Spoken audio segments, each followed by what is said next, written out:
Hello guys, welcome to part 2 of this video. Today we are going to concentrate on the Boston Tea Party, because where we left off was the Boston Massacre happening, and then things quieted down for a bit until this event happened. And then we're full speed to the Declaration of Independence.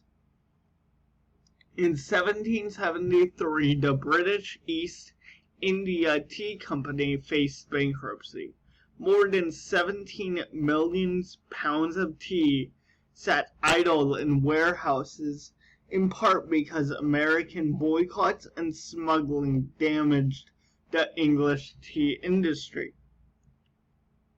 The British government, set to lose a large amount of tax revenue if the company failed, ratified a Tea Act that allowed the company to bypass English and American wholesalers to sell directly to American merchants at reduced prices.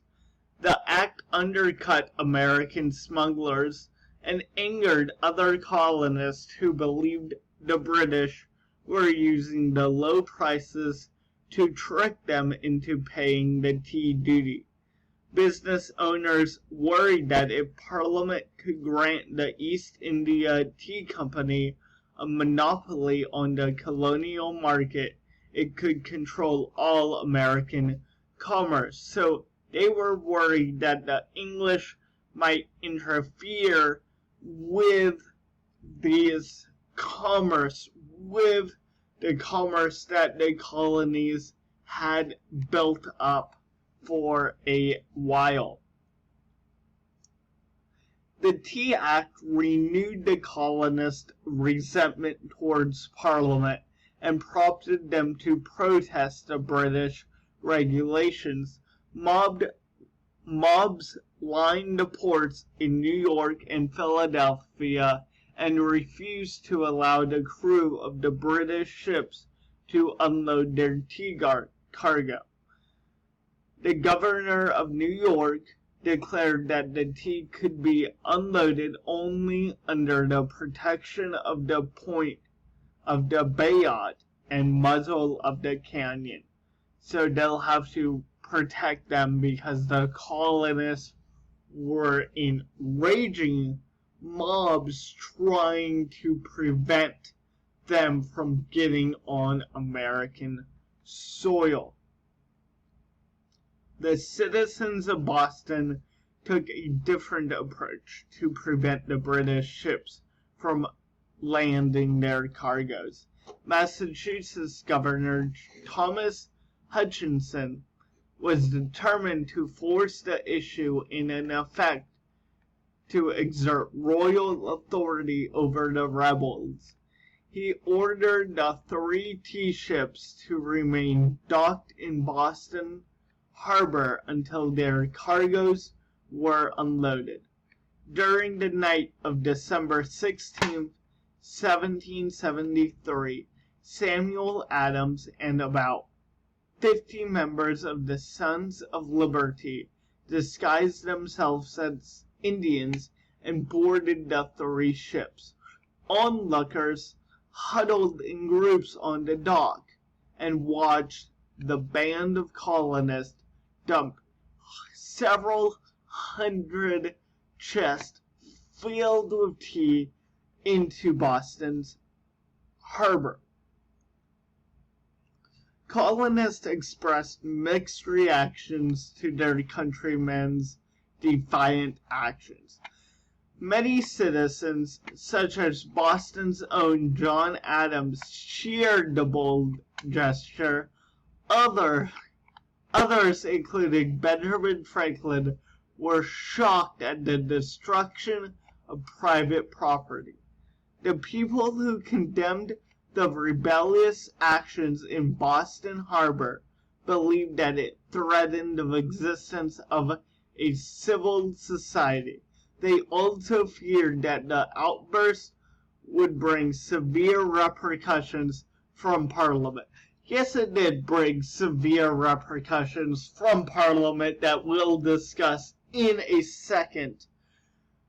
But you have two spectrums of colonists, half cheering like, hoorah, they did it, they boldly defied Great Britain, we're on the path towards independence. One half saying, that's a little too much, guys, let's chill, let's put on the brakes. So let's see how Britain reacted. British authorities became furious when news of the Boston Tea Party reached London. King George III told Lord North it was time for the colonists to either submit to the crown or triumph and be left alone.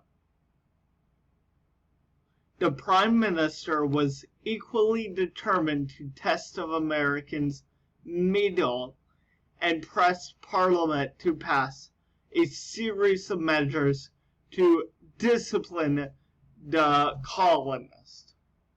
The Boston Tea Party effectively stifled any public support in Great Britain for the American position. So, American is receiving no support from the British. Everybody in Britain hates the colonists right now. And that is gonna fuel the fire for independence, right?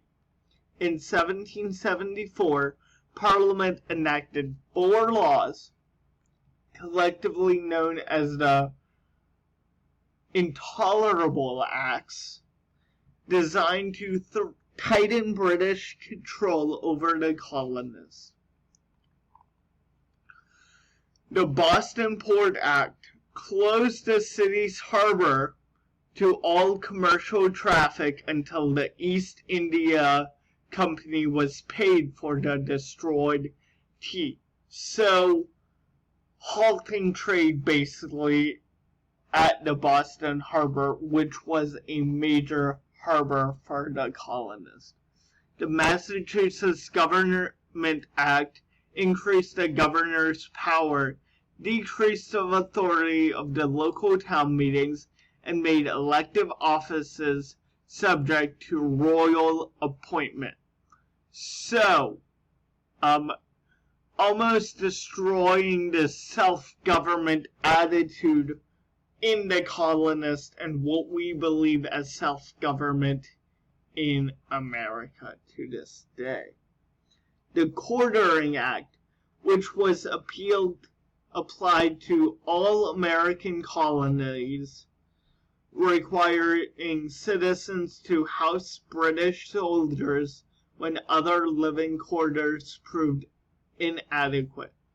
Although not considered part of the coercive acts, so intolerable acts, Parliament at the same time passed the Quebec Act that extended the Canadian border south to include the Ohio River Valley, land that was previously claimed by Massachusetts, Connecticut, and Virginia.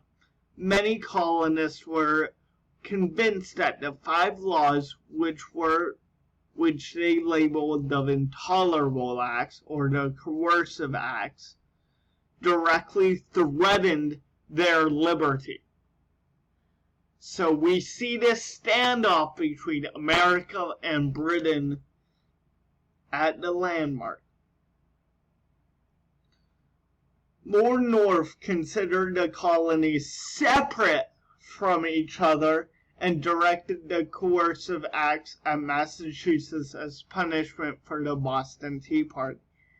He assumed that the Americans generally were content to live under British rule and would not object to the restrictions that focused on just one colony. However, he did not realize that many Americans detested Britain's claim to complete authority over the colonies. the intolerable acts served to stiffen American patriot resistance towards Great Britain. So it was on.